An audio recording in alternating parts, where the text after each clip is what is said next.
Bienvenido nuevamente al programa Su Palabra y Mi Poema. Yo soy Pedro Héctor Rodríguez y hoy tenemos Vive en mi mente, arde en mi pecho. Ese es el título para hoy. Vive en mi mente, arde en mi pecho.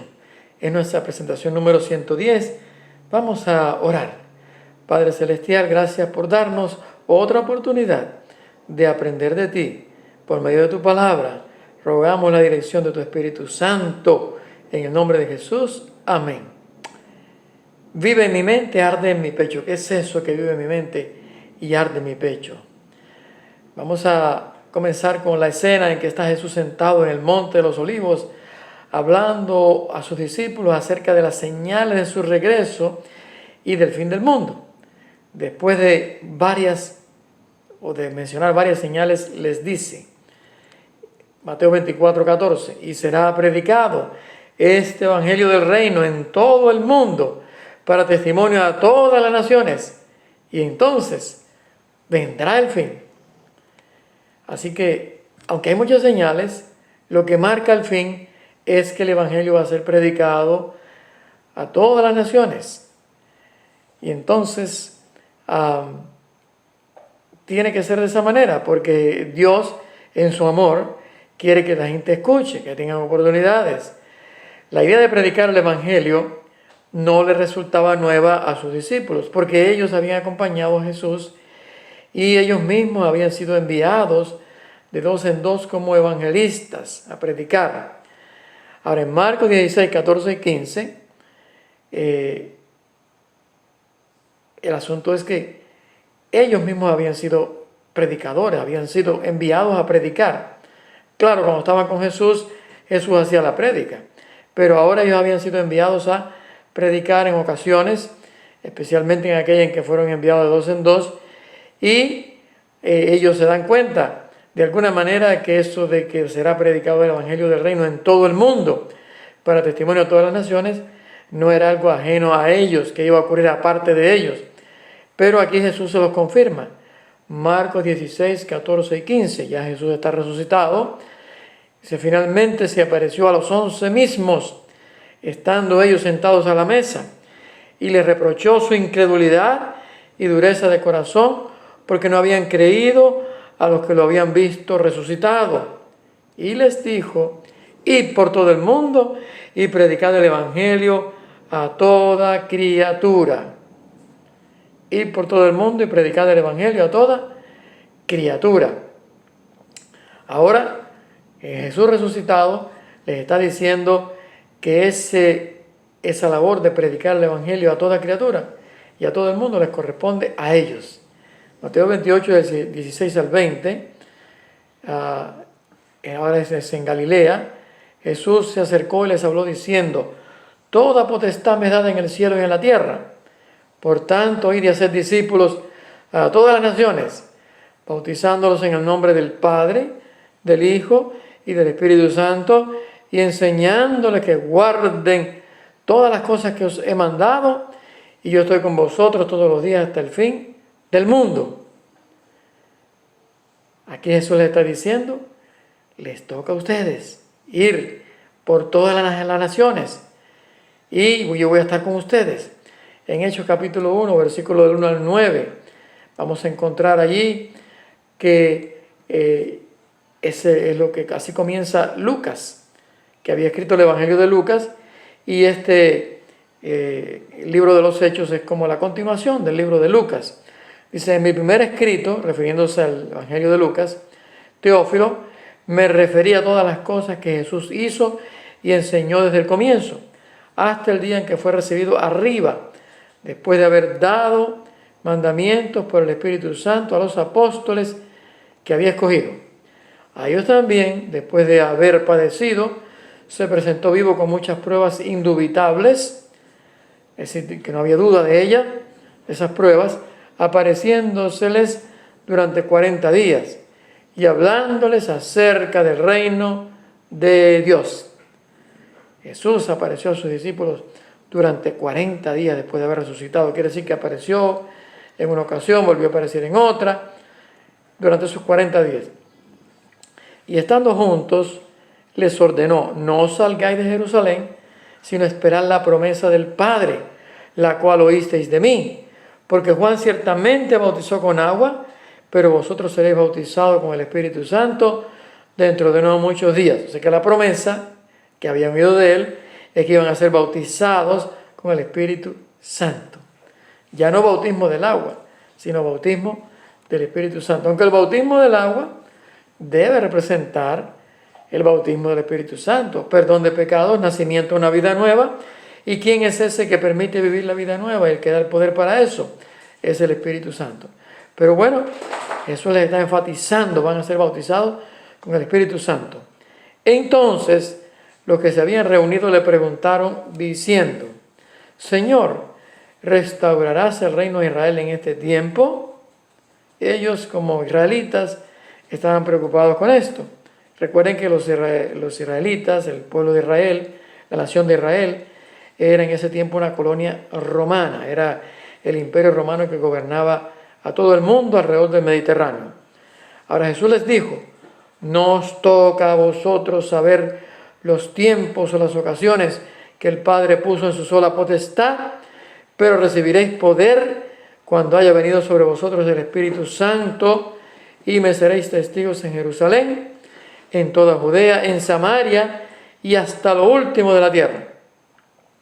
Y habiendo dicho estas cosas, viéndolo ellos, fue alzado y lo recibió una nube que lo ocultó de sus ojos. O sea que las últimas palabras de Jesús antes de ascender fue que iban a ser testigos cuando recibieran el poder del Espíritu Santo. Le iban a ser testigos, comenzando allí en Jerusalén, Judea, la región donde Jerusalén estaba ubicada, Samaria, que era la tierra vecina, y de ahí hasta lo último de la tierra.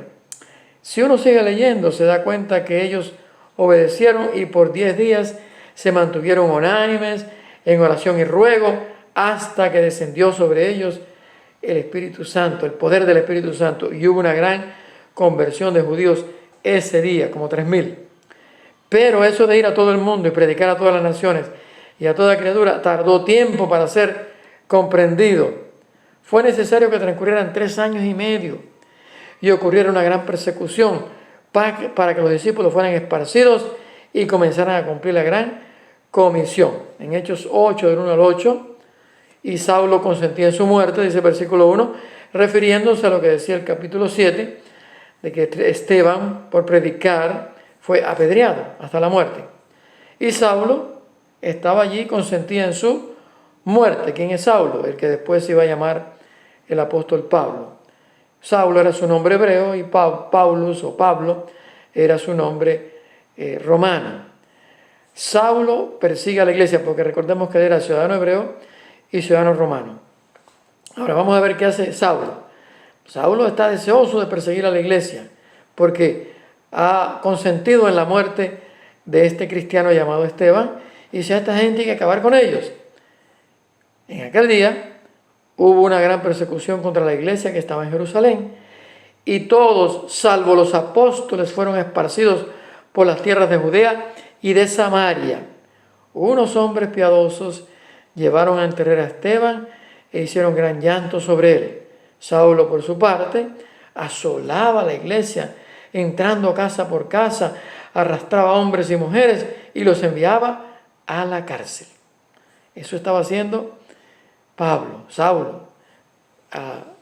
Asolaba las iglesias, perseguía a los cristianos, los enviaba a la cárcel a aquellos que tomaba prisioneros. Dice: pero los que fueron esparcidos, versículo 4, iban por todas partes anunciando el evangelio. Iban por todas partes anunciando el evangelio. Noten, ya estaban haciendo la obra que Jesús les había dicho. Entonces Felipe, descendiendo a la ciudad de Samaria, les predicaba a Cristo. Recuerden, de Judea a Samaria. La gente unánime escuchaba atentamente las cosas que decía Felipe, oyendo y viendo las señales que hacía. Pues de muchos que tenían espíritus impuros salían estos lanzando gritos, y muchos paralíticos y cojos eran sanados. Así que había gran gozo en aquella ciudad, Samaria. Pero todavía no habían Los discípulos comprendido que debían llevar el Evangelio a toda criatura. Aunque Jesús se lo había dicho, no estaban haciéndolo intencionalmente, estaban como esperando a ver qué iba a suceder. Y eso que ya estaban llenos del Espíritu Santo. Hechos 10 del 24 al 29. Al otro día entraron en Cesarea. Cornelio los estaba esperando. Bueno, si uno lee anteriormente, se da cuenta que Cornelio había tenido un sueño, que Cornelio era un centurión romano, que era un hombre de buen corazón, que hasta la vieja se edificaba una sinagoga a los judíos allá, y que un ángel se le apareció y le dijo, manda a buscar a Pedro, que está en Jope. Él mandó a buscar a Pedro, que estaba en Jope, y cuando Pedro finalmente vino, otro día narraremos las circunstancias de esta forma en que Pedro fue convencido por el Espíritu Santo a venir, no por los hombres que Cornelio envió, sino por el Espíritu Santo. Ahora, Cornelio los estaba esperando, habiendo convocado a sus parientes y amigos más íntimos. Cornelio había tomado en serio esto de que el ángel le dijo que mandara a buscar a Pedro para que les predicara. Cuando Pedro entró, versículo 25, salió Cornelio a recibirlo y poniéndose a sus pies, lo adoró. Algunos dirían, bueno, sí, Pedro es el que hoy llamamos San Pedro. Pero miren Pedro lo que hizo. Pero Pedro lo levantó diciendo, levántate, pues yo mismo también soy un hombre. Así que no se puede adorar ni siquiera a los que hoy algunos consideran como santos en el cielo. No se puede adorar, ¿verdad? Aunque ya sabemos que San Pedro no está en el cielo en este momento, sino que está esperando el regreso de Cristo para ser levantado. Pero miren lo que le dice Pedro, levántate, pues yo mismo también soy un hombre.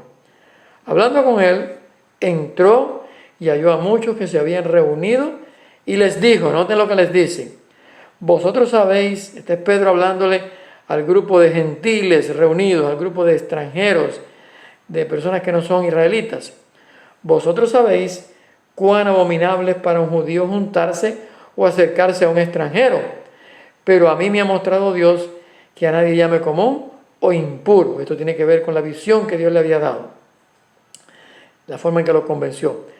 Por eso, al ser llamado, vine sin replicar. Así que preguntó, ¿por qué causa me habéis hecho venir? Y vamos a ver que ahí, a partir de ahí Pedro les predicó. El Espíritu Santo descendió sobre aquellos. Pedro los bautizó. Ahora vamos a ver en Hechos capítulo 11, Pedro tiene que ahora dar cuenta de lo que hizo. Los hermanos en Jerusalén, que es donde está la sede, la directiva, los apóstoles, dice, oyeron los apóstoles y los hermanos que estaban en Judea, que también los gentiles habían recibido la palabra de Dios. Por eso, cuando Pedro subió a Jerusalén, discutían con él los que eran de la circuncisión, diciendo, algunos que enseñaban que la circuncisión era necesaria, aunque se bautizaban, pero que la circuncisión también era necesaria. Más adelante eso se resolvió en un concilio. Pero ahora ellos le dicen, ¿por qué has entrado en casa de hombres incircuncisos y has comido con ellos? Entonces comenzó Pedro a contarle de forma ordenada lo sucedido diciendo, y entonces, claro, él le contó eso que nos estamos contando hoy, los detalles de cómo Pedro fue convencido por el Espíritu Santo de que debía ir, porque es una historia un poquito larga. Cuando comencé a hablar, allá en el versículo 15, después que cuenta un poco la historia, dice, cuando comencé a hablar, cayó el Espíritu Santo sobre ellos, como también sobre nosotros al principio. Entonces me acordé de lo dicho por el Señor cuando dijo, Juan ciertamente bautizó en agua, pero vosotros seréis bautizados con el Espíritu Santo. Si Dios, pues, les concedió también el mismo don que a nosotros, que hemos creído en el Señor Jesucristo, ¿quién era yo que pudiera estorbar a Dios? Entonces, oídas estas cosas, callaron y glorificaron a Dios diciendo, de manera que también a los gentiles ha dado Dios arrepentimiento para vida. Así que, noten, ya hacía más de 3 años y medio, o sea, que se habían esparcido los discípulos después del apedreamiento de Esteban, y ahora estamos hablando todavía un tiempo después. Hoy para ti y para mí está muy claro lo que a los discípulos les costó tiempo a entender. Hoy tú y yo podemos decir, este pensamiento vive en mi mente. Ese pensamiento, esa idea, ese mandato, esa convicción de que hay que ir a predicar el Evangelio hasta la última criatura en el mundo, vive en tu mente y en mi mente. Pero hace falta algo más que eso. Hace falta que arda en tu pecho y en mi pecho, porque el conocimiento intelectual de nada sirve si no hay un fervor que lo acompañe. En este asunto de la fe, no basta con conocimiento intelectual. Una persona con conocimiento intelectual puede escribir una crítica, puede escribir un libro sobre literatura, puede escribir cualquier cosa, pero no se puede llevar a cabo la misión que el Señor nos ha dado si solamente hay conocimiento intelectual, información en la mente. Así que hace falta que también arda en tu pecho y en mi pecho. Vamos a ver Romanos capítulo 5, del 1 al 5, ¿qué dice? Justificados pues por la fe, tenemos paz para con Dios por medio de nuestro Señor Jesucristo, por quien también tenemos entrada por la fe en esta gracia en la cual estamos firmes y nos gloriamos en la esperanza de la gloria de Dios. Y no solo esto, sino también nos gloriamos en las tribulaciones, sabiendo que la tribulación produce paciencia, y la paciencia prueba, y la prueba esperanza. Y miren qué dice ahora, y la esperanza no nos defrauda, porque el amor de Dios ha sido derramado en nuestros corazones por el Espíritu Santo que nos fue dado. El Espíritu Santo nos hace tener ese fervor. El Espíritu Santo hace que arda en nuestro pecho esa gran comisión que tenemos que ir y que sabemos y que vive en mi mente y en tu mente, pero que también tiene que arder en el pecho. El Espíritu Santo lo hace. Voy a leerte el poema. Vive en mi mente, arde en mi pecho. Vive en mi mente la convicción que debo ir a todo el mundo para llevar a los perdidos la buena nueva de salvación, y arrepentidos vayan a Cristo. Arde en mi pecho fuego encendido, me urge llevar a los perdidos hasta los pies del Salvador, para que humillen sus corazones y así se apropien de su perdón. Vive en mi mente, arde en mi pecho, que este mensaje de salvación debe llegar a todo el mundo, porque el Espíritu Santo energiza a mi razón y a mi emoción, motor potente que hace mover mi voluntad para la acción. Debo apurarme, pues porque es urgente, debo salir a la misión. La convicción vive en mi mente, arde en mi pecho, santa emoción. Yo quería hoy inspirarte, que la palabra de Dios te inspirara a que esta comisión de ir y a encontrar a todo el mundo viva en tu mente y arda en tu corazón. Y si todavía no te has acercado a Cristo, acércate. Y cuando te acerques y te entregues plenamente, el Señor va a poner esa convicción en tu mente y va a poner ese fervor en tu corazón, y podrás decir: vive en mi mente, arde en mi pecho.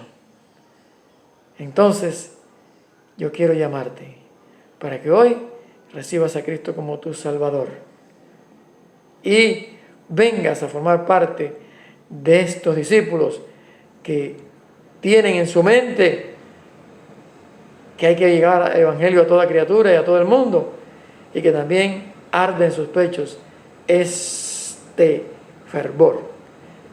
Quiero orar contigo y por ti. Padre Celestial, gracias porque en este día nos has dado esta convicción que vive en nuestra mente de que quiere predicar el Evangelio a todo el mundo, a toda criatura. Padre, gracias porque también has puesto en nuestros corazones el fervor, de tal manera que esta idea, este mandamiento tuyo, no solamente vive en nuestra mente, sino que también arde en nuestro corazón. Yo quiero pedirte que mis hermanos hoy sientan este llamado a compartir aquello y que lo hagan llenos de fervor, porque arden sus corazones. Y aquellos que me están oyendo, mi amigo y mi amiga, que no están en la iglesia todavía, que acepten a Cristo y que entonces al venir a la iglesia con ese deseo, ese fervor, eso que arde en su pecho de ir a predicar a otros el Evangelio y la salvación que ellos han encontrado, que salgan también, Señor. Bendice a mi amigo y a mi amiga, que tu Espíritu Santo siga insistiendo. Te lo pido en el nombre de Jesús. Amén. Mañana quiero seguir contigo presentando otro tema de la palabra de Dios. Y mientras tanto, quiero dejarte con este pensamiento maravilloso. ¿Qué más puedo decir?